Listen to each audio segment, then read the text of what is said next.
alongside Sunbeam. More TPs coming in. MP leading things off. There goes the Fisher. Ferrari already dropping a bit low. IG not going to be able to get that tower. It will be denied. Meanwhile, in the bottom lane, Fred actually going to be hit by the Spirit Breaker here. Intercepted though by Heen. The silence is going to come out. Spirit Breaker thought he could take this one. Even with a 17%, there's no way he could beat out the Bloodseeker. Yeah, that's the strength of the Bloodseeker right there. With the Thirst, after that bash is done, he's pretty much just going to kite you in a circle. That Blood right, he's opting to go for the max on it, and it's paying off huge dividends as they were able to kill Burning at bottom. They just killed the Spirit Breaker, and MVP Hot 6 are doing a good job of controlling the map right now. And taking out. Speak a little bit more about the choice of Blood right, though. I mean, it seems to be paying off, but why do you think he went for that decision, especially since he has potentially really good combo heroes in both the Zeus and the Lina? I don't think he wants the damage increase on the other side where you just take a ton of damage because his heroes are still squishy, and if the Phantom Lancer lances you once and you get nuked by the Shadow Wave, that could potentially just mean more than half your HP. So I think he opted to go for the Blood Right because he's got so many abilities that can line it up. You've got MP who can land a stun, you've got Heen who can just Ice Path in that general direction, you've got the Earthshaker Fissure, which might be the best combination between the two. So he's got a lot of different ways to set this up, and he's incredibly comfortable with that. He's in a bit of trouble here. Lil starts off with the charge. Already the Zeus ultimate going off. Just trying to keep the rest of IG back. There goes the ultimate. And the Spirit Breaker will be caught here. He's ruptured up and trying to run himself out of here. He's got the Shallow Grave TP away. No stuns coming out. The Lightning Bolt is there to stop at the last half second. And MVP Hot 6 do pick up the kill and save Heen at the same time. Looks like they may be able to now go for a middle tower push as well. And that was just a really great rotation by everyone from MVP Hot 6. They realized that at that HP range, it doesn't even matter if the Shadow Fiend goes to the mech. Good rotation by Sunbeam. You know, sometimes Sunbeam has struggled in this tournament to keep up in levels and farm with the rest of his team, but it's actually Luo this game that is struggling so hard. He's got the Cloak, which probably means that he's going to go for the Glimmer Cloak, which makes sense against his lineup, but he's so far away from it, and more importantly, Sunbeam's just keeping up in levels, whereas he's not. Ferrari once again trying to take a tier 1 tower, but MVP Hot 6 are just not giving any room to IG. Now it's going to be IG teleporting back to their tower to see if they can defend, but it's a bit too late. Chuan steals the Fisher, looking for that opening, but it's not going to be good enough. MVP Hot 6 have already retreated safely at a distance. 2-4 right now, 15 minutes in, and MVP Hot 6 are beginning to get a bit of a net worth lead and hoping to be able to snowball this game forward. Especially with the Yule Scepter coming in for Lina, this will mean potentially easy pickoffs, especially on some of these core positions. IG, I think the biggest item they can pick up right now is finishing the BKB for Ferrari. Charges coming in. MVP Hot 6. Looks like they're going to be losing MP right away. Nice Fisher to intercept there from Jerix, but MP is still caught and immediately blown up. But it's still the Spirit Breaker on the wrong side of the Fisher and will be chased down by Ferev. The rest of IG leave it up for a 1-for-1 exchange. They actually have to disengage here because the rest of MVP can filter in, and there's no tower for IG to run to. So Ferev doesn't have mana for his Rupture, but I still think this is kind of a wonky fight for them to take. I guess they trust in Ferrari's farm. He is level 11 with a mech up, the Ogre Club completed, and a Magic Wand, so the turnaround potential is high, but still. Burning starts going for Sunbeam here. He doesn't actually have anything, no TP whatsoever. He's going to be run down for the next Lance, and Burning does pick up a kill. Help facilitate a bit more farm. I was just about to comment on the fact that he seems a bit behind with just drums, treads, and a bottle right now, but that kill will certainly help, bumping up to 6k net. We're still 1,000 gold behind this Bloodseeker, but it's really Ferrari, who, as you said, IG are trusting in farm-wise. Ferev is deciding to go for the BKB instead of finishing the SNY, and I think he realizes that his team probably wants to get into fights earlier than him finishing the SNY into the BKB. That tells me that they want to go to Roshan sooner, and to be able to get into a fight into that Rosh pit. If he has an Aegis, they probably, or if he has a BKB, they probably can't lose that fight, especially since a lot of what the Spirit Breaker is able to put out is magical damage. Like the Crater Bash is a passive, but it is magic. So it should be able to help quite a lot in just reducing the damage, even though it doesn't push spell immunity. But MVP Hot 6, they're struggling to keep up in levels, actually. That seems to be their biggest issue right now, is the Shadow Fiend just gets bigger and bigger. Yeah, he's closing in on that BKB pretty quickly. The rest of IG, well, they may get a decent bump in experience if they find the opportunity for a dive in this top lane. Sunbeam is hiding himself in the trees right now.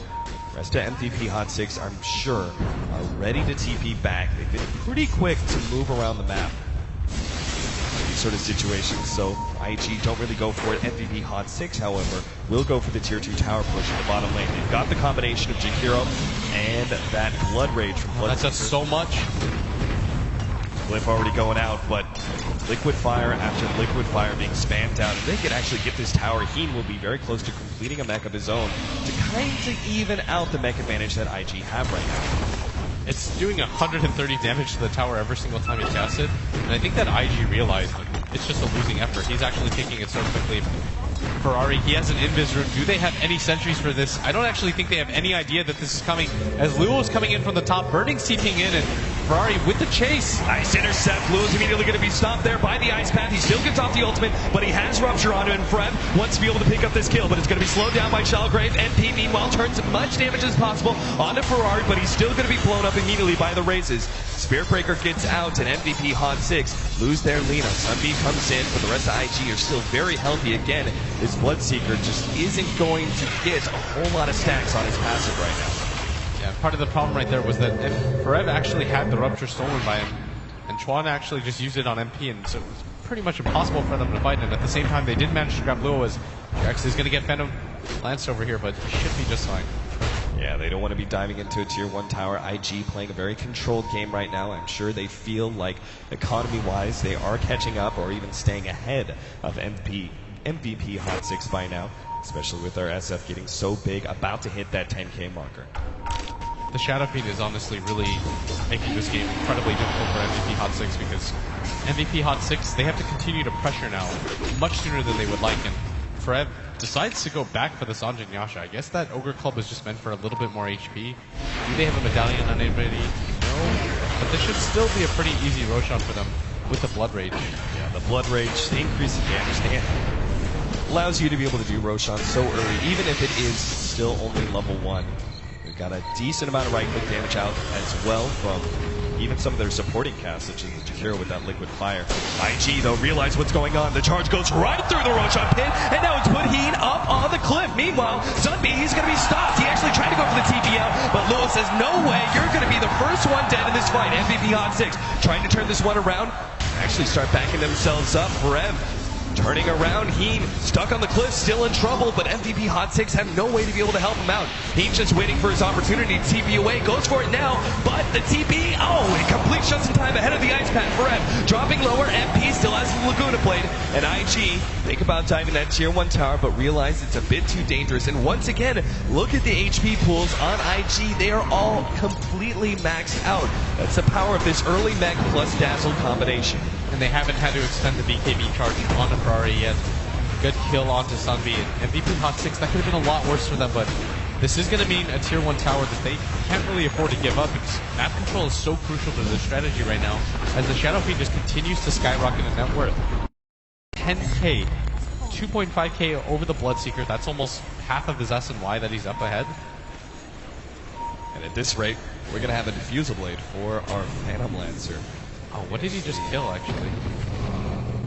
Well, Ferrari just killed something on the ground that made him lose net worth for the Bloodseeker. I'm not quite sure what it was, but still, any little thing happens at this point is significant for MVP Hot 6, because Ferrari, I can't stop talking about it, but you can't ignore his hero, and Burning is just doing such a good job of catching back up into the game. He's already usurped the Bloodseeker, the second highest net worth in the game, and MP doesn't really have anything that's really going to change this next fight. Such good vision around the pit from IG right now. I mean, they've got this whole entire area completely controlled. So MVP Hot 6 are not really going to find the opening for Roshan. They're really desiring.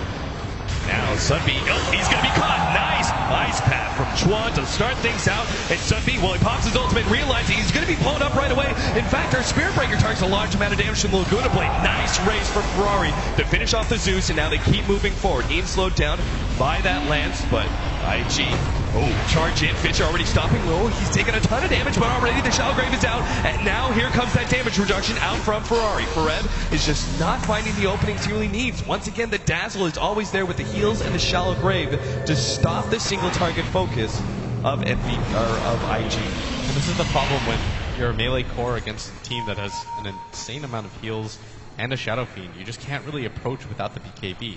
You can kite all around all you want, but as long as IG just kind of moves his force in the unit, it's incredibly hard for them to get gone on, as Chuan just keeps stealing relevant spell after relevant spell. He's got the Arc Lightning level 4.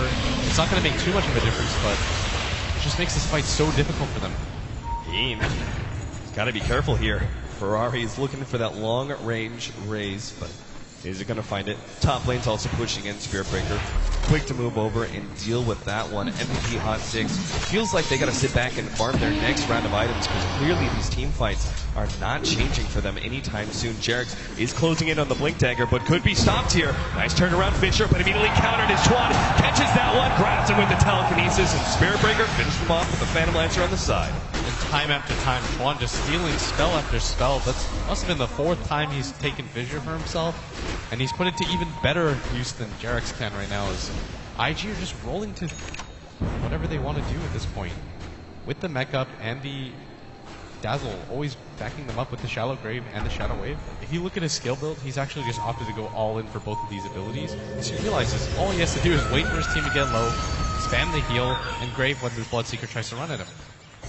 Yeah, I don't see really any item progression from MVP Hot 6. I mean, even that Blink Dagger, the Blink Dagger small, minor item for Sunpea that he's kind of had a large amount of gold in the bank, kind of trying to finish that one up. Heen also trying to finish up his mech as well, but it's been so significantly delayed that it feels like it may not matter anymore. It's going to really be that BKB from Forev that could make a big difference for MVP Hot 6, but it's still a ways away. NP now has an Oak Club. Does this mean we're going to be seeing a BKB out from him? Or does he still go for the Aghanim Scepter and is just chosen to forego the early point booster that